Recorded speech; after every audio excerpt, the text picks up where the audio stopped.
मंडल मुख्यालय के कटरा स्थित ITI एवं PWD के गेट के बगल दर्जनों लोगों ने अतिक्रमण कर रखा है। करीब पिछले 3 वर्षों से सामाजिक कार्यकर्ता महेंद्र श्रीवास्तव ने वहां पर स्वामी विवेकानंद की प्रतिमा लगाने के लिए जिला प्रशासन से अपील कर रहे हैं, लेकिन अवैध कब्जेदारों पर स्थानीय पुलिस एवं जिला प्रशासन क्यों रुचि नहीं ले रहा, ये समझ से बाहर है। स्थिति यहाँ की ये है कि कब्जेदारों द्वारा प्रत्येक दुकानों से 3000 से 5000 वसूला जाता है। इनके प्रभाव के आगे नगर पालिका भी तमाशबीन बनी है। कटरा स्थित ITI और PWD की बाउंड्री वाल पर दुकानों का निर्माण करवाकर बाहर RTO के दलालों ने अवैध कब्जा जमा लिया है। इसमें अधिकांश लोग कटिया कनेक्शन लेकर बिजली विभाग को लाखों का चूना लगा रहे हैं। इस संबंध में पूर्व में भी की गई शिकायतें भी बेनतीजा रही हैं। राष्ट्रीय मानवाधिकार सेवा ट्रस्ट के प्रदेश मीडिया प्रभारी महेंद्र श्रीवास्तव ने कहा, जिलाधिकारी को शिकायती पत्र देकर ITI और PWD की बाउंड्री वाल के बाहर का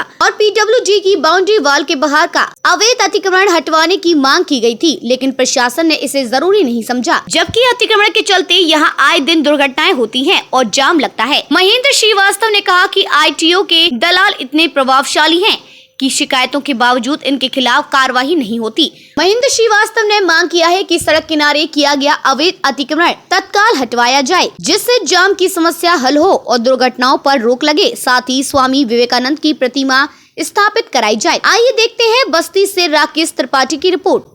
ITI के सामने जो PWD ऑफिस है, वहाँ पे अतिक्रमण को लेकर के काफी दिनों से चर्चा है और ये समय समय पे आप द्वारा मांग भी किया गया, तो अब तक क्यों नहीं हटाया गया?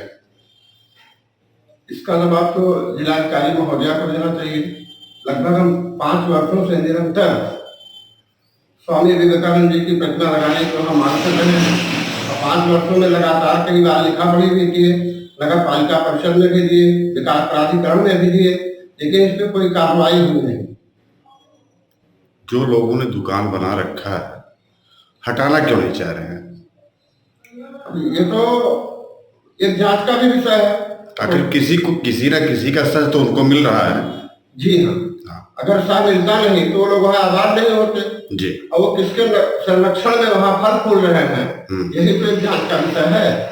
वो कैसे रह रहे हैं और क्या करते हैं, उनका काम क्या है, तो ये सब पता करने की आवश्यकता है। हमने कई बार इसके लिए आवाज उठाया, लेकिन हमारी आवाज को दबा दिया जाता है और इसी वजह से हमको लगातार धमकियां भी दी जाती है कि मुद्दे को मत क्यों उठा रहे हो, लेकिन हम वहाँ अपने लिए नहीं उठा रहे हैं।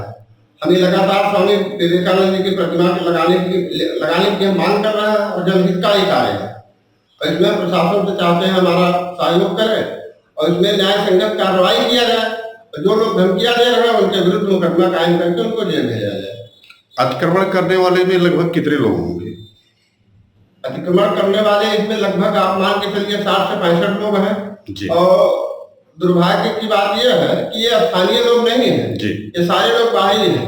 इसमें कोई गोरखपुर से आ रहा है, कोई विक्रमजोत से आ रहा है, कोई परशुरामपुर से आ रहा है, कोई हरैया से आ रहा है, कोई धोबी से आ रहा है। ये आ रहे हैं तो यहाँ क्या करने के लिए आते हैं, ये भी एक चीज है कि किस लिए आते हैं और क्या यहाँ कार्य होता है, ये तो पुलिस को भी पता करना चाहिए। कई बार हमने चौकी को भी लिख के दिया, पुलिस भी इसमें अनजान है, कोई कार्रवाई नहीं कर रही है, कोतवाल साहब भी नहीं कर रहे हैं, DM साहब के यहाँ भी हमने पिछले वर्ष भी ज्ञापन दिया था।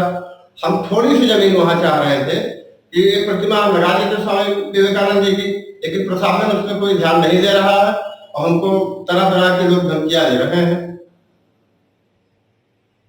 ये PWD से सटे हुए लोग बैठ रहे हैं जी, तो PWD कार्यालय की भी कुछ जिम्मेदारी बनती है जी कि अतिक्रमण हटाने के लिए इन्होंने कितना पहल किया, क्या किया, कहाँ इन्होंने चिट्ठी दिया, किसको हटाया, इसका मतलब इनका संरक्षण में पल रहा है। और दूसरी तरफ अगर आप जाएंगे तो ITI का सटे हुए बाउंड्री वाला है, ITI के प्रधानाचार्य या प्रबंधक इस मामले में हटाने में उनका कितना योगदान है, क्या है, आखिर उनको किसी ने बैठाया तभी तो लोग बैठे हैं, अपने मन से तो बैठे नहीं है। और विशेष सूत्रों से पता नहीं चल रहा है कि जो लोग वहाँ बैठते हैं उनसे मनमानी तरीके से किराया भी वसूला जाता है और आवश्यकता पड़ेगी या जरूरत समझा जाएगा तो नाम सहित मोबाइल नंबर सहित उसको भी प्रस्तुत करा दिया जाएगा। बेबाक खबरों के लिए हमारे YouTube चैनल को सब्सक्राइब करें। देश प्रदेश एवं स्थानीय खबरों के लिए हमारे वेबसाइट www.bntlive.com पर लॉगिन करें। साथ ही Facebook, Twitter Telegram, Instagram, LinkedIn पर भी फॉलो कर सकते हैं। धन्यवाद।